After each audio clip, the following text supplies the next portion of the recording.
भगवान ने कहा इदम,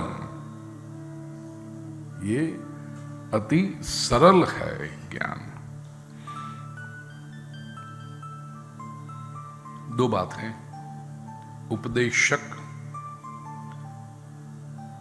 जो ज्ञान दे रहे हैं और श्रोता या शिष्य जो ज्ञान ग्रहण कर रहा है। संभव है आरंभ में शिष्य को यह ज्ञान कठिन लगे, पॉसिबिलिटी है, लेकिन उपदेशक के लिए तो ये आरंभ से ही इदम है, तुरंत ये, क्योंकि उसको इस ज्ञान की सरलता पता है, इस ज्ञान की सचोटता उसको पता है। इसलिए तो कहता है कि राजविद्या है, सरल है। और ये किसको प्राप्त हो रहा है? अनसूयवे, जो अनसूय है।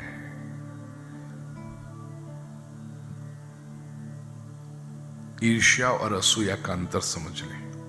यूजुअली लोग असूया का अर्थ ईर्ष्या करते हैं, लेकिन वो सामान्य आइडेंटिकल नहीं है, वो सिनोनिम्स नहीं है, समानार्थी शब्द नहीं है।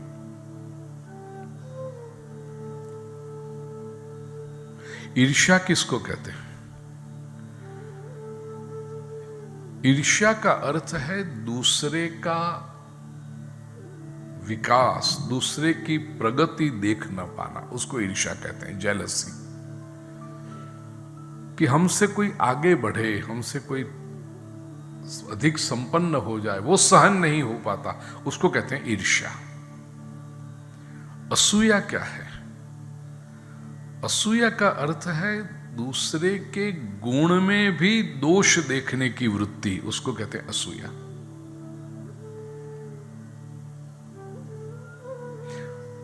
ईर्ष्या और असूया दोनों में द्वेष भाव तो होता है, वो बेसिक इंग्रेडिएंट है। द्वेष हो तो ही ईर्ष्या होती है और द्वेष हो तो ही असूया होती है। तो स्टार्टिंग पॉइंट सेम है, लेकिन फिर दोनों रास्ते बदल जाते हैं। ईर्ष्या करने वाले को इतना तो पता है कि वो सामने वाले व्यक्ति ने प्रगति की है, तभी ईर्ष्या होती है ना, कि वो मुझसे 2 कदम आगे निकल गया, वो 2 कदम आगे निकल गया, उतना तो व्यक्ति स्वीकार करता है। असूया ईर्ष्या से भी बुरी है, क्योंकि असूया में सामने वाले के गुण में भी दोष का दर्शन होता है।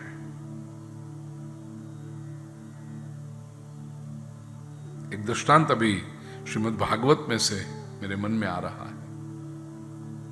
श्रीमद् भागवत के तृतीय स्कंद में, चतुर्थ स्कंद में शिव चरित्र है। श्री रामचरितमानस में भी यह प्रसंग है।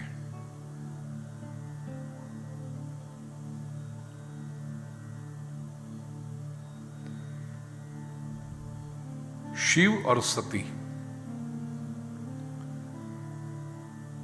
सभी देवों ने यज्ञ का आयोजन किया है, तो वहां भगवान शंकर भी पहुंचे हैं। यज्ञ चल रहा है और भगवान शंकर समाधि अवस्था में बैठे हैं, आंखें उनकी बंद हैं।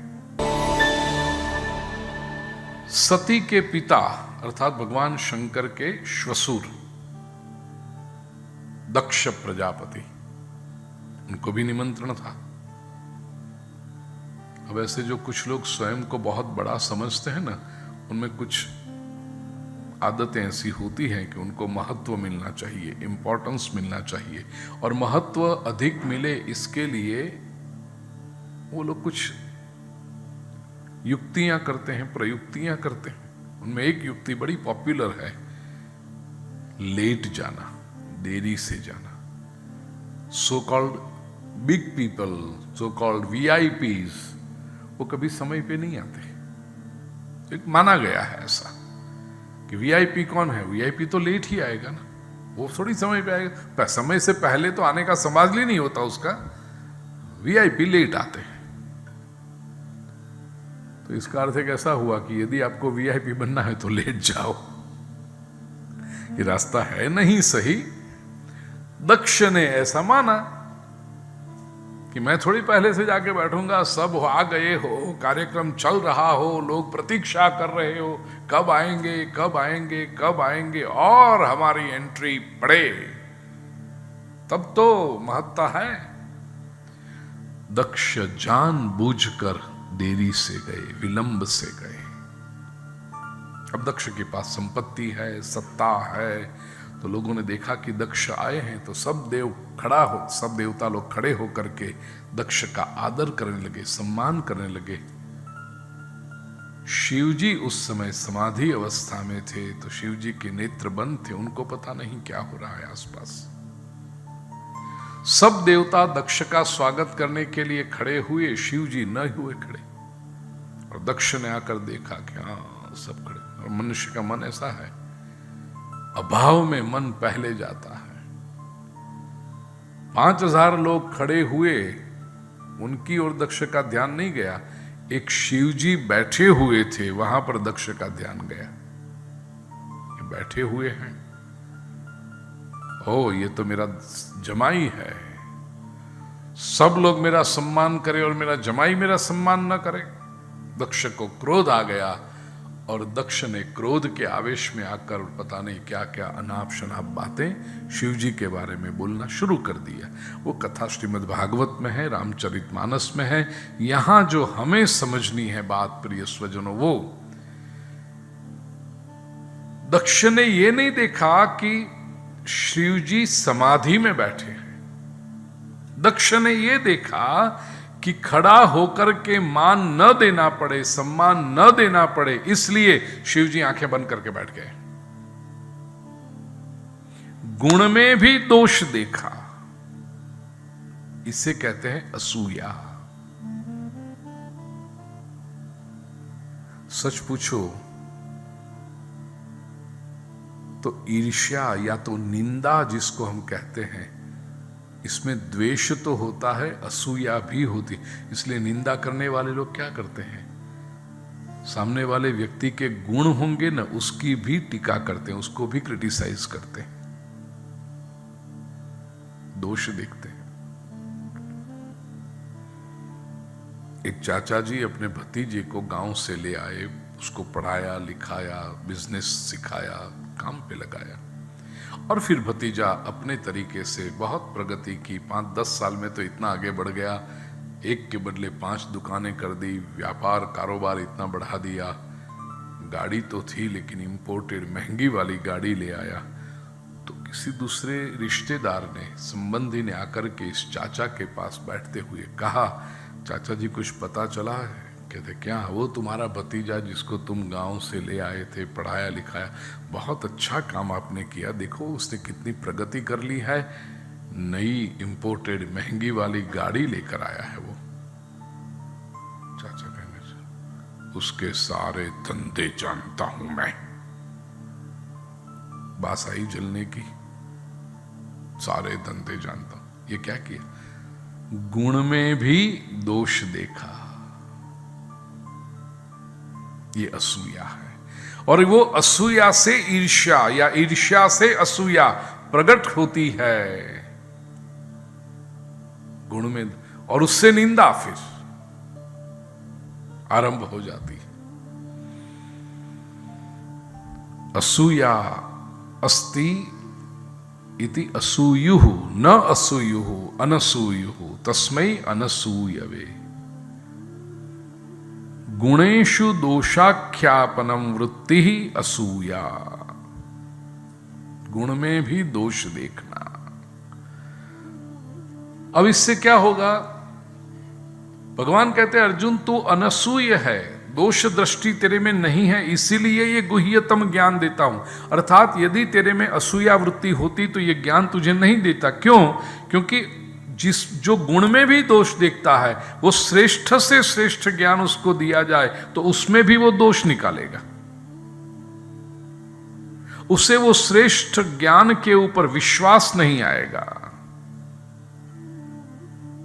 और इसलिए प्रिय स्वजनों, याद रखना, जो लोग हमेशा गुण में भी दोष देखते हैं वे लोग जीवन में दुख ही भोगते रहते हैं। वे लोग कभी सुखी नहीं हो सकते, वे लोग कभी शांत नहीं हो सकते। और उसमें दोष किसी दूसरे का नहीं है, इसमें दोष इस व्यक्ति का है जो गुण देखना ही नहीं चाहता। असूया का दूसरा अर्थ है दूसरे का उत्कर्ष सहन न होना, द्वेष भाव रखना। अब यह द्वेष भाव है या तो असूया वृत्ति, कैसे पता चलेगा? एक बहुत सिंपल टेस्ट आपको दे दूं, उससे पता चलेगा कि सामने वाले व्यक्ति में असूया भाव है। जो व्यक्ति जिस क्षेत्र की हो, उस क्षेत्र को छोड़कर उसके बारे में अलग चर्चा करना, यह अधिकतर द्वेष भाव से ही प्रेरित होता है। दृष्टांत दो, क्रिकेटर है कोई, अब किसी क्रिकेटर के बारे में जब आप चर्चा करो तो उसकी गेम के बारे में करो। वो बॉलर कैसा है, वो बैट्समैन कैसा है, वो फील्डर कैसा है। क्रिकेटर की बात जब करते हो तो उसके गेम के, उसके खेल के बारे में चर्चा करो, तब तक ठीक है। बात आप क्रिकेटर की करोगे और बात करते करते फिर उसकी पर्सनल लाइफ में चले गए, या उसके पास कैसे पैसे हैं, या उसके पास कौन सी गाड़ी है, वो कौन से मकान में रहता है, कैसे कपड़े पहनता है, कैसी घड़ी पहनता है, क्या करता है, ये इस पे चर्चा पे गए तो इसका अर्थ अधिकतर वो द्वेष भाव से प्रेरित होता है। क्रिकेट की बात करो, उसकी पर्सनल लाइफ में क्यों इतना इंटरेस्ट होने लगा? कोई शिक्षक है तो वो सिखाता कैसे है, उसके बारे में बात करो, टीचिंग के बारे में बात करो। वो शिक्षक कैसे कपड़े पहनते हैं, कैसी गाड़ी में आते हैं, कौन से मकान में रहते हैं, उसकी पत्नी कौन है, उसके वो चर्चा करना, ये असूया है। ठीक इसी तरह किसी विद्वान के बारे में, प्रिय स्वजनों, किसी संत के बारे में बात करो तो उसकी विद्वत्ता के बारे में करो, उसकी भक्ति के बारे में करो, उसकी तपस्या के बारे में करो, उसके ज्ञान के बारे में करो। आप चर्चा किसी संत की कर रहे हो और चर्चा करते करते आप उसके निजी जीवन पे चले गए, उसकी पर्सनल लाइफ पे चले गए, उसके फैमिली में क्या हो रहा है, वो कौन सी गाड़ी से चलते हैं, कौन से मकान में रहते हैं, क्या लेना देना हमें उससे। यदि वो संत है, तो यदि वो धर्मोपदेशक है, तो उसके ज्ञान की बात करो, उसका अध्ययन कैसा है, उसकी वाणी कैसी है, उसके उपदेश पर आचरण करके आपको क्या लाभ हुआ, ये सब बातें करो।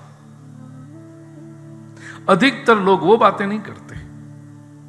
पता नहीं लोगों को उसकी पर्सनल बातों में, अब ये मैं तो केवल दृष्टांत दिया, क्रिकेटर, शिक्षक, संत, ये सभी को लागू होगा। किसी पॉलिटिशियन की बात आप करते हो, राजनीतिज्ञ की बात करते हो, तो उसकी राजनीति कैसी है, वो समाज की सेवा कैसे करता है, उसकी चर्चा करो। उस विषय को छोड़कर अन्य चर्चा जो होगी वो असूया है। और ऐसे लोगों को, अब देखिए, संत के ज्ञान की चर्चा न करे, संत जो उपदेश करता है उसकी चर्चा न करे, लेकिन संत का मकान कैसा है, संत कपड़े कैसे पहनता है, संत की पर्सनल लाइफ क्या है, इसके बारे में चर्चा करे, तो संत का तो क्या काम है, ज्ञान देना। उसके ज्ञान के बारे में जिसको ग्रहणशीलता नहीं है, रिसेप्टिविटी नहीं है, इंटरेस्ट नहीं है, और उसकी पर्सनल बातों में जिसको इंटरेस्ट है, वो व्यक्ति संत के ज्ञान से वंचित रह जाएगा, संत के उपदेश से वंचित रह जाएगा। तो ज्ञान किसको मिलता है? जो अनसूया है, अनसूय वे, जो असूया रहित है, दोष दृष्टि विनगर का है। इसलिए फिर से जब अनसूया शब्द आता है तो याद करूं श्रीमद् भागवत, अनसूया वो दत्त की जननी है, भगवान दत्त की, अत्रि और अनसूया, श्रीमद् भागवत के चतुर्थ स्कंद के प्रथम अध्याय में। अत्रि ऋषि और अनसूया ने कुल पर्वत पर तपस्या की भगवान से कहा, प्रभु आपके जैसे दिव्य संतान हमें चाहिए। और भगवान जब प्रसन्न हुए, वरदान मांगा, ब्रह्मा जी के अंश में से श्री सोम, शिव जी के अंश में से दुर्वासा मुनि, और विष्णु भगवान ने तो कहा मेरे जैसा ढूंढ, क्योंकि अत्रि और अनसुईया जो प्रार्थना की ना कि आपके जैसी संतान चाहिए प्रभु।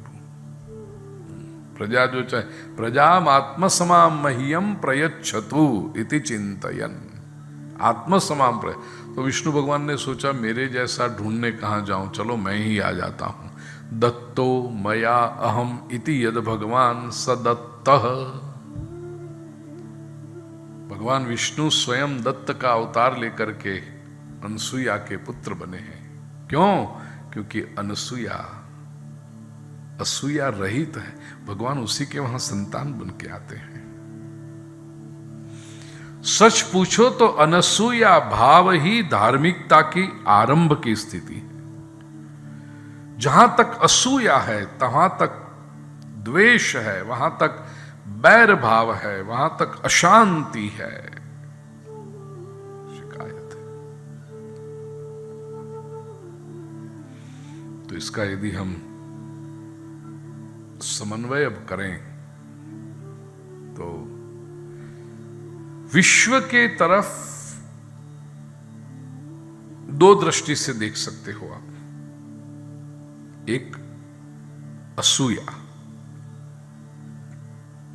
असूया की दृष्टि से जब सृष्टि की ओर देखा जाता है तो सच पूछो तो वही अधार्मिकता है।